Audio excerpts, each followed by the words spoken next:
Good day, one and all. Wherever you are here now, listening. And our podcast is a discussion about the mental obsession, which is the idea that who we are is what we think. And as a result, all we are is what we think.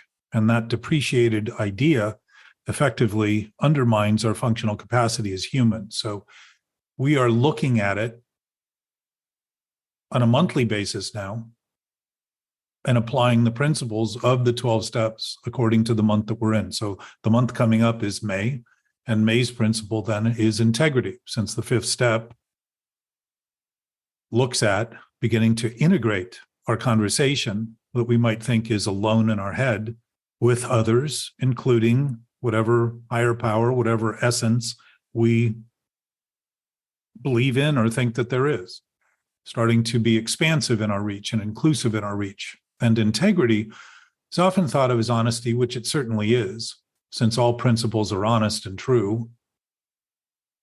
Yet it's less often seen as integration.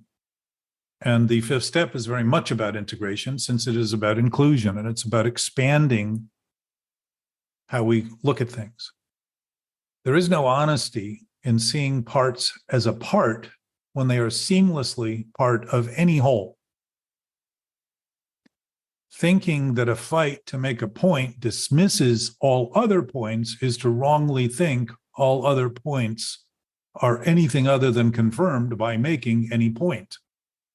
Now, that may seem a little twisted, but to fight for a point effectively confirms the other points. It does not dismiss them, because if there were no other point, what point were there to be to make the point we're trying to make?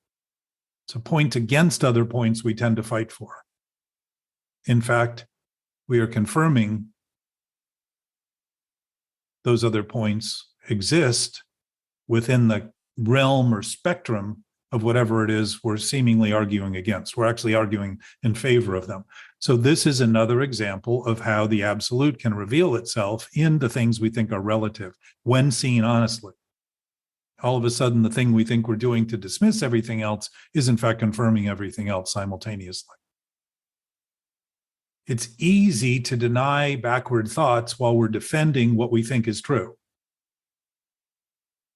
Our focus is on our defense. Our focus isn't on reality and truth, it's on what we think is real and true. And what is thought to be real and true is not necessarily real and true. The right we have to think does not make what we think right. An easy way to unravel what seems to grip us in this fight for what is right that seems to be intractable and obsessive and impossible to stop is to notice that any mental conflict is a fight confirming a thought that is wrong, period. Right thoughts don't need to be fought for. They are simply applied. They're effective. We would be busy applying them and utilizing and benefiting from the product of them rather than arguing over them. And a thought need not even be seen in terms of what we're thinking to admit its effect, because the effect is what we experience in our momentary present state, the effect of our thinking. So if there's conflict in the thinking, we're going to feel conflicted. If there's a disconnect with reality, we're going to feel disconnected. That's natural. Now, to think of those things as things to get away with is what causes impulsive, reactive, and compulsive behaviors, thinking that we need to get over them rather than begin to concede that it's really good information if we're willing to learn from what's happening. Reality and truth are simple, which means anything we think that is accurate complicates what we think about reality and truth. It isn't reality and truth that are complicated. We talk about it that way as though reality and truth and the universe is complicated and life is complicated. None of that is true. It's what we think about them that's complicated. We want to dismiss what we're thinking and blame reality and truth, which is a pretty big leap to simply overlook what we're doing to cause the complications. Admitting this doesn't dismiss our capacity to think, but allows it to function constructively on a stable basis, which is how we're designed to function, functionally. To create perspective by focusing on things microscopically or telescopically is a possibility. That's what we're able to do. We can narrow our focus or expand our focus. Neither limits, whether they're narrow or expanded, what actually exists.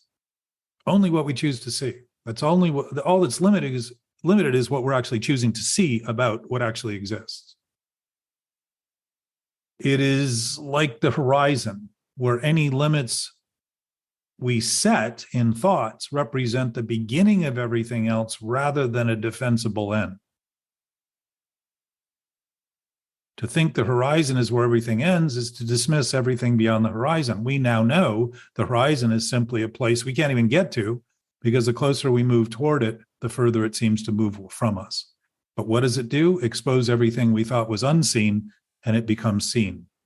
So we have some noticeable gain by actually moving forward, acting affirmatively. We can see it all in understanding, or think all we see is only what is visible, narrowed only by our focus. Those are choices. Understanding things correctly has us begin to see things, because understanding is a form of mental seeing rather than visible seeing.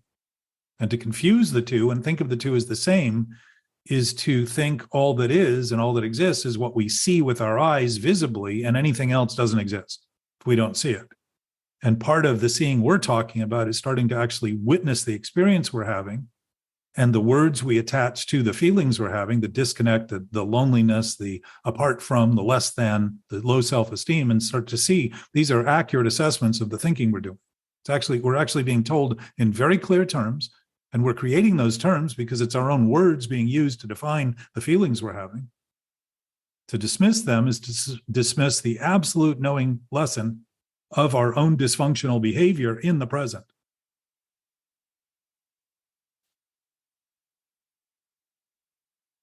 What we choose determines our experience, largely determines our experience. Because our experience also includes an absolute knowing nature that we don't choose. We've been chosen by it, or we are of it. Whether that was a choice or not, I doubt it was a choice, because something that's absolute doesn't make choices. It simply is everything.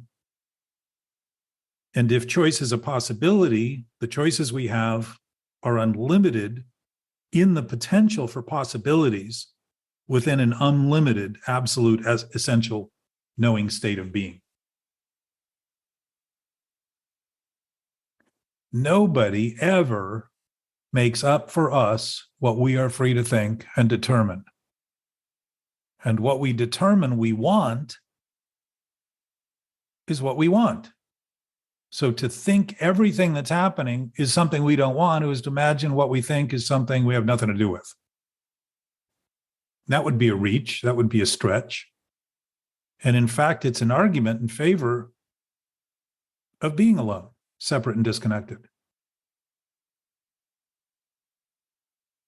When in fact, we're connected to an idea that is not possible, and so it's insane. Insanity is not a hard threshold to pass over or to cross.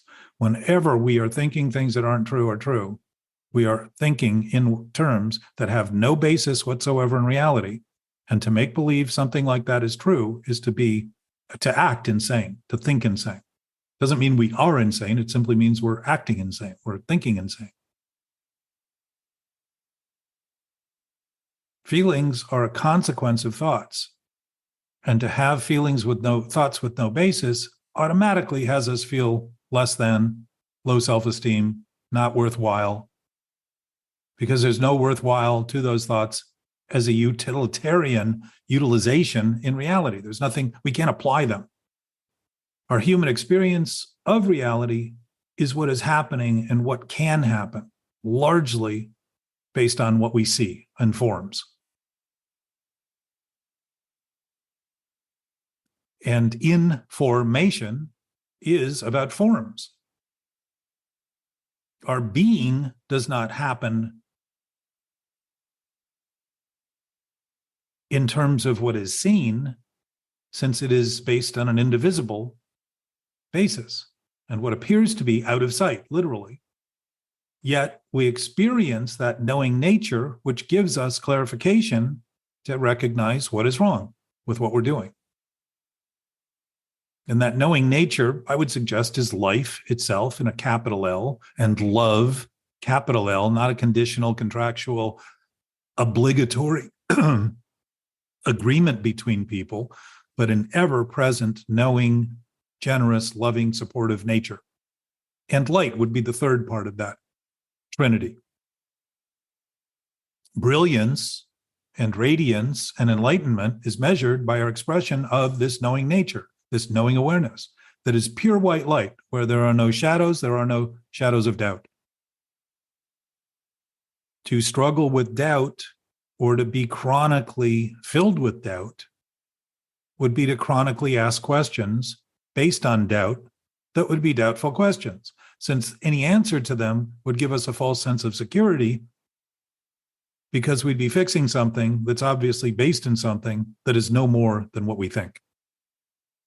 Again, that may sound a little twisted, but just live with it, sit on it, experience it, consider it, allow it to float in your thoughts, and watch how your reactive thoughts might want to dismiss it, fight against it, feel bad, use judgment to feel contempt, feel like you're a victim. All those options are options. They're choices. They aren't happening to us. They're actually being caused by us. Step 5 says briefly, we admitted to God, to ourself, and another human being the exact nature of our wrongs. Well, if the ultimate goal of the steps is freedom, it would clearly indicate that not admitting the exact nature of our wrongs has us feel condemned. To expand clarity and transparency and inclusion acknowledges our intimate relation with all that are and all that is, even while we might think things are limited. What would we be expanding into if we weren't maintaining limited ideas? There would be nowhere to go, no place to be. And in relation to our being nature that isn't based in space and time, there is no place to go. We already are as that is. That isn't a negotiable option for us. It's simply a present absolute state of being.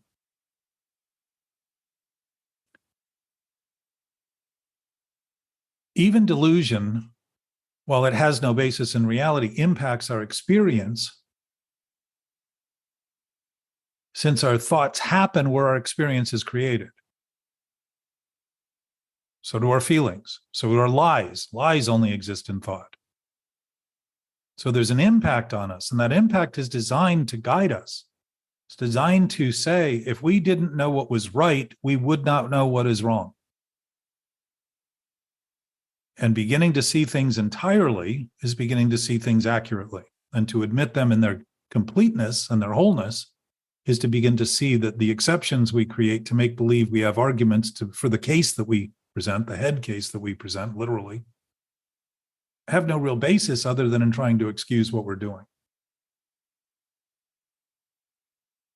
This expansion that we're being asked to undertake does not stop with a conversation or a prayer with one thing or one time or one person or one circumstance, but is guidance to see that whenever we're thinking limited thoughts, there's always room to grow.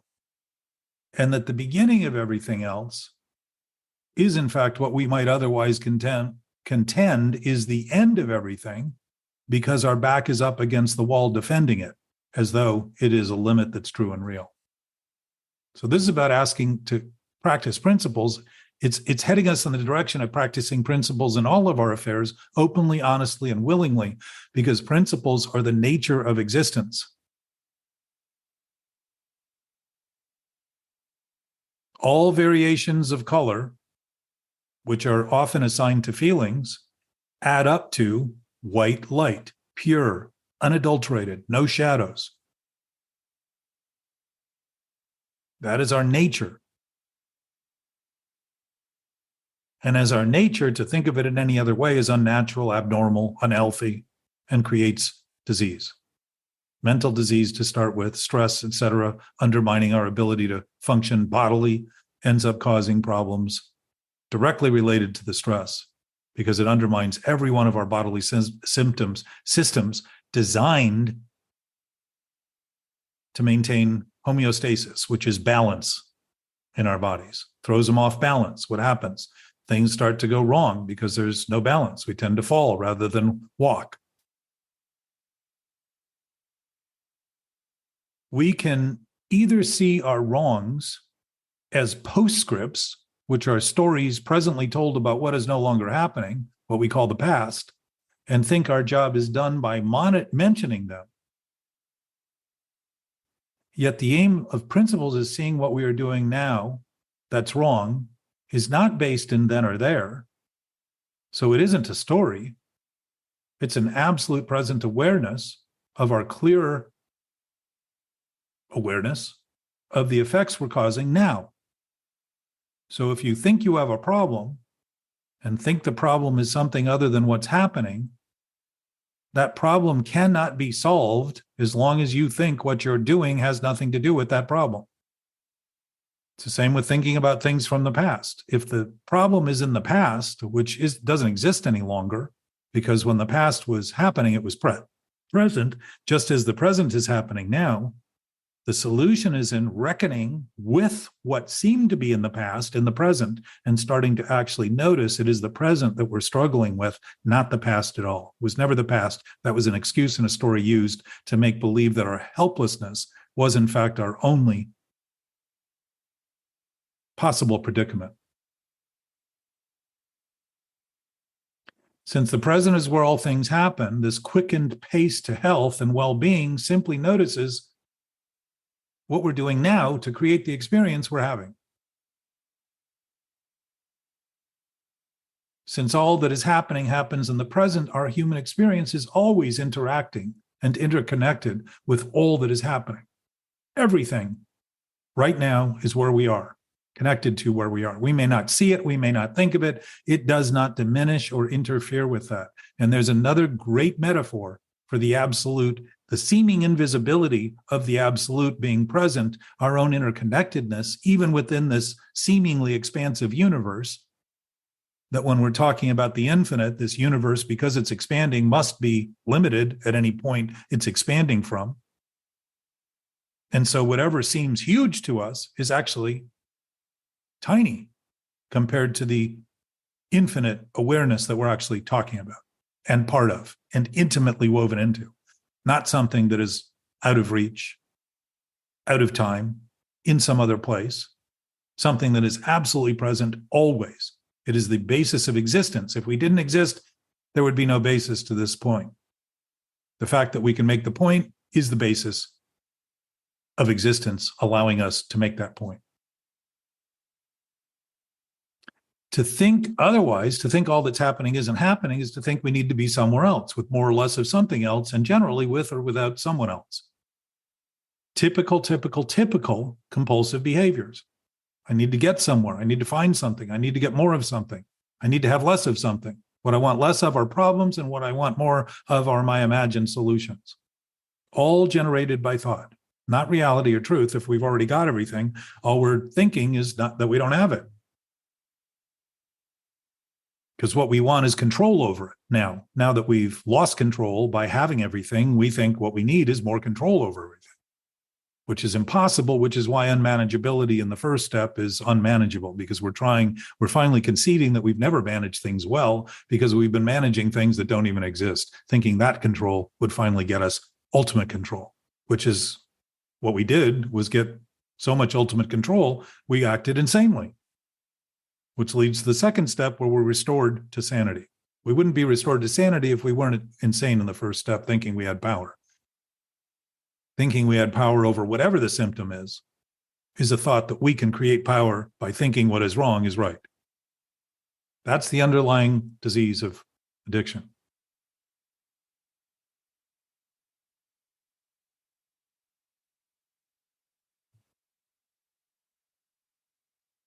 So if we think otherwise, we naturally think we don't belong where we are. And that is an interminable present traumatic stress disorder. Why? Because we have it out of order. We think thinking's first rather than reality and truth are the basis of the potential to even think. We're just acting out of order because we're disordered in our thinking, period. Simple.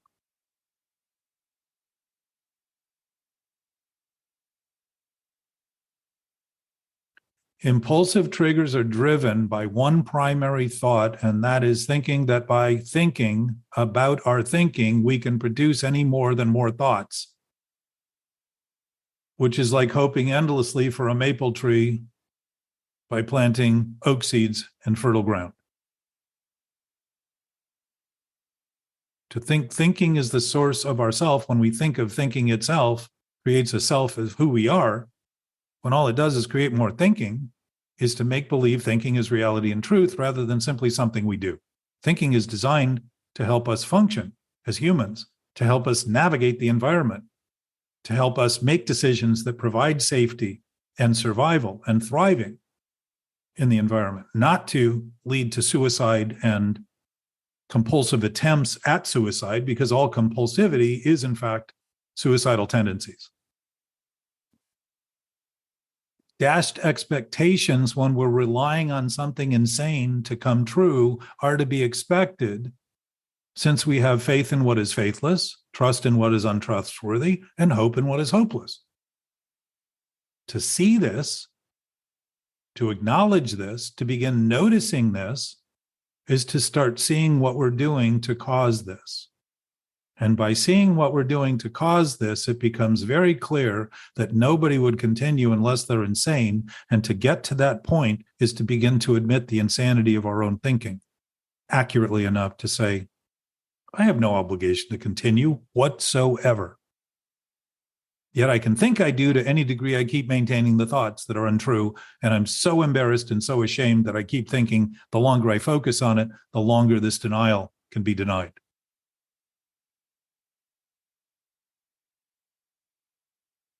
Thinking who we are is what we think is simply a mistaken thought. That's all. Rather than using thought as a functional capacity for our ability to function and to be gainful and useful, we've now turned it into the creator of reality and truth and wonder why we feel to be like we're at odds with everything, why the stress is going on.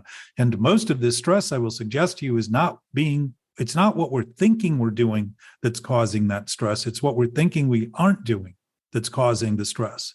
That seems to be impossible to get to, because just like the past, we think the past is out there somewhere. We think because we don't see what we're thinking, it isn't happening, which is exactly why we blame the past for the problems we have, because we don't want to admit the problem was being created in the present by thoughts we don't even think we're thinking. And to start thinking that way is to start introducing some accuracy to what's happening, and you will see your relationship to those thoughts you thought needed to be hidden and kept hidden because you were so ashamed and embarrassed and guilty for maintaining them, will start to occur to you in ways that will educate you as to what the source of that thought was, in ways that will be principled enough to apply immediately, because you will no longer be latched onto what you think is buried somewhere else in some other time or place that doesn't exist and is impossible to get to. The impossibility of it all evaporates, because the possibility of all becomes apparent. As we align, less malign thoughts create less maligned experiences. What thinking creates when we think of our thinking is more thinking. To think thinking of itself creates a self as who we are, has us believe we're the creators of reality. Major conflict at a very primary basis. So we can think the job is to think of every thought we have, and we need to straighten them all out. So that becomes a new impossibility, because we're having hundreds, if not thousands, of thoughts simultaneously that are going on. We don't have to recognize them as happening for them to be happening in numbers well beyond what we think is happening. However many there are more than we probably think if we're denying any of them at all. So to miss the impact of this thinking that's wonky and disrupted and impossible to live with is starting to see that the impossibility is actually an accurate assessment, because we're really not living with anything other than what we think is true in a thought. That's it. We're living with thoughts that make believe they're reality, and all of a sudden we think reality is difficult to live with. And life is hard, and the universe is complicated, and everybody else is impossible. None of that is true. It's all make-believe to justify what we're doing in our own experience. And then our projection of it has us include everything else in that, when the steps are designed to have us start becoming inclusive about what is actually happening rather than only what we think defensively is happening. And we wouldn't be defensive about truth and reality because it doesn't have any impact. Defending them there's no need to defend them because they don't change. Nothing that happens as a result. All that's changing is our thinking about them when we defend them.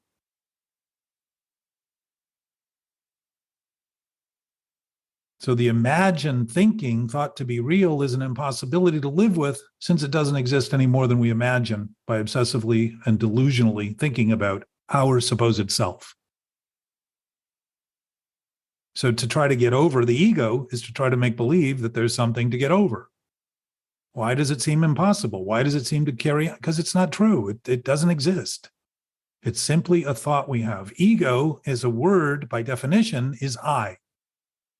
And if who I am is as I am right now, then that essence is what you and I share indivisibly, immutably, inviolably. And that doesn't include impossibility because it includes everything possible. Impossibility is the idea that fantasy becomes reality. That's only done in thought. There is no other place for it, just like there is no other place for lies. Lies only exist in thought, claiming to be the opposite of what they are. And something that claims and survives only on the basis in imagination of something is the opposite of what it is, meaning the lie is true. The one thing it's claiming to be is the one thing it can't be, means that it has no basis in existence other than thought. And to think it's there and we need to get over it is to think there's something to get over rather than start to see it's only the thought I'm having now that I'm struggling with right now. Giving credit where credit is undue has me feel I need more credit. So I look constantly to take credit for things because of the vacancy of this actual self posing as all that I am. And I would suggest if any of this is true and accurate, it is true for all things because truth does not discriminate, is not inequitable, does not come and go. It is not in parts and pieces. It is an absolute state of being awareness that we know, and we are aware. And if this were not true, it would suggest that truth and reality are not full-time everywhere with everyone and everything. They would only be with some, somewhere, sometime. Again, violation of the whole principle of something that's absolute. If the primary basis of our thinking has us think we are the creators of reality and truth, we have chosen to pick a fight obsessively defending our reactive, impulsive, and compulsive behaviors. They don't continue because they're out of control. We continue them to excuse the lack of control we have in doing what we can't possibly ever achieve. That's the obsessive nature of addiction, and it's a mental problem. That's why we talk about the mental obsession, because that obsession, which is always mental, by the way, the mental obsession is redundant. It's always obsessive because the idea is that without thinking constantly about the self we think we are, that self would die. So I'm going to suggest we're not afraid of death. We're afraid of not thinking anymore about ourselves. That doesn't mean we're afraid of death. It means we're actually afraid of life. Life would dispel all the rumors that would make who we thought we were seen as a joke, which is why taking ourselves seriously is sometimes suggested within the scope of sobriety and probably in the scope of mental health, because the self we think we are is a joke to imagine it's who we are, when all it is what we think about our thinking.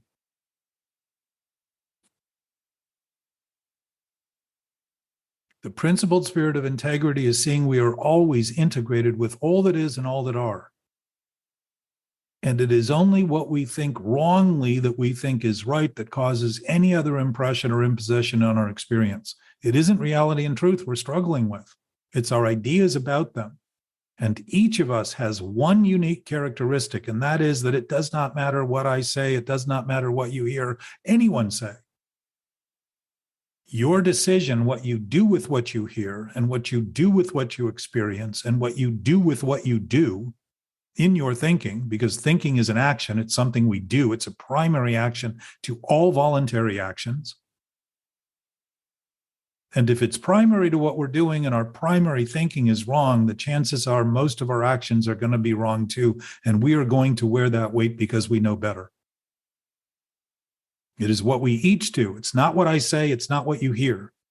It's what you do with it that makes the ultimate difference, because the sum total of everything that everyone is thinking right now and everything that is happening right now is the sum total of everything that we are experiencing right now.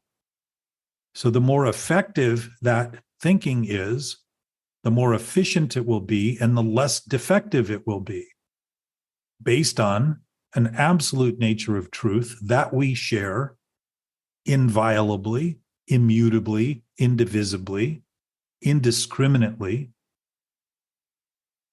This absolute nature is shared by all things that are and everything that exists, everything. And that would include things we can't even conceive of because they aren't things in the typical way we think of things. They're just a present nature. And I would suggest as you begin to see this, you will notice that awareness and you'll have glimpses of that awareness because you will have experiences of knowing that you know that are confirming of your existence rather than challenging your existence. And that awareness, those moments of seeming clarity, is our natural state of being that we are often disrupting by a preoccupation of thoughts that don't even have any basis in reality or truth. It's not what's said here, but what is done with what is heard here or seen wherever you go with anyone you do and go with, including the experience you're having with your seeming self, that determines whether the difference you make destroys or tries to improve, disproves or tries to improve the nature of our collective nature. It's what we're all doing right now that's impacting everyone. And it's what everything that is happening that's impacting our experience. It's not some part of it. We are witness to all of it. We don't have to see it to know that. We don't have to smell it, touch it, feel it to know that. Why? Because our absolute nature of knowing doesn't make distinctions. It doesn't make comparisons. It doesn't think of things distinctively or distinguishably. It is an absolute sense of knowing that simply knows it knows. And that would be our basis of knowing. So that's what we're here to talk about. And listening to this is a chance to just notice what happens in your experience by hearing things that, again, I'm not purporting are true. I'm simply suggesting that if truth is true, it might be worth considering it's simply true rather than thinking of it in all the convoluted ways that create the complications we seem to be very happy to be busy with on a daily basis and conflicted with, while at the same time trying to claim we have nothing to do with it, which is a pretty broad conflict and contradiction to be living with all the time and not feel very, very sensitive to what other people think.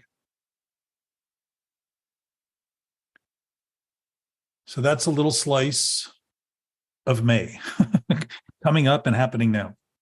And everyone who participates in the weekly discussions, appreciate you listening because it's a chance to speak to people that are beyond what we would think our grasp, when in fact, you're very much a part of it and affected by it. And to talk about it, in my experience, is one of the simplest things we know to do because it's one of the things we do most commonly to interact with each other. Aside from our present state of being that's always in a seamless, not interactive, it's just an inter-knowing basis, our physical forms are interacting on a basis in the same way, immediately, all the time, wholly, fully, not in parts and pieces.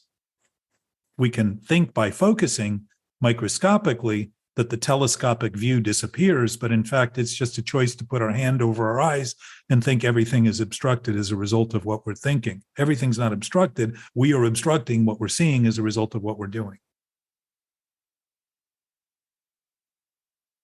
Peace is at the basis of something that does not change because there cannot be any conflict in it. Love would be the nature of that thing because it is an ever-present giving because it can't keep anything to itself because it has no self to keep it to. It doesn't think about giving and taking because it doesn't think, it simply knows. And what fear would it have not to give what it has to all that are and all that is? What rationale would there be in something that knows everything, but none? Since intuition, by its definition, is defined as knowledge beyond reason. It means there's no reason, there's no understanding because there's no thought in it. It just knows it knows and doesn't think about anything, doesn't choose anything because it's already given everything. It already is everything. And if that's the basis of existence, we have everything. And how we misuse it is how we seem to squander it and abuse ourself, literally, in terms of our experience, not the actual self of ourself, but creating an experience that actually undermines our body's capacity to function and each other. I started also to say that ego as a word is based in I. I is ego. So if the who we are actually has a basis, that would be an I that we all share, not one that's true for me and not true for you. It wouldn't be defined by how I look and my size and what I wear and what I own and what I drive and all that stuff. It would simply be something that we absolutely share as an essence of essence. So even our use of ego, blaming ego, thinking of ego only as these grandiose, inflated ideas that seem to happen to us. And, my ego acts on me. And no, it doesn't. It doesn't even exist except for the thinking we give it and the names we attach to it and the words we use to surround it and give a narrative to it. That's a story that we're rehearsing a play by setting the stage and costumes and all of it in a series of words to give it a sense of place, when in fact the only place it ever is in our thoughts. It's in our thinking. And if our thinking's wrong, it might be worth noting. It might be worth beginning to notice the impact, the horrible impact that that's had through human history. This is not new other than the fact that every moment is new. And if something is always new, like the present, it can't get old, so it isn't in time or space.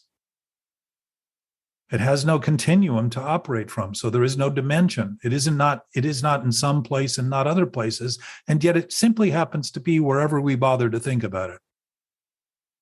Which seems to be pretty generous because most of my thinking, my whole life, has not been very kind to those thoughts about it.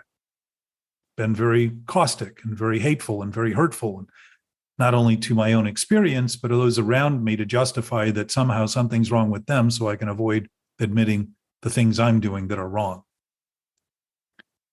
Love and peace to all that are and all that is, as it is now, regardless of what we think.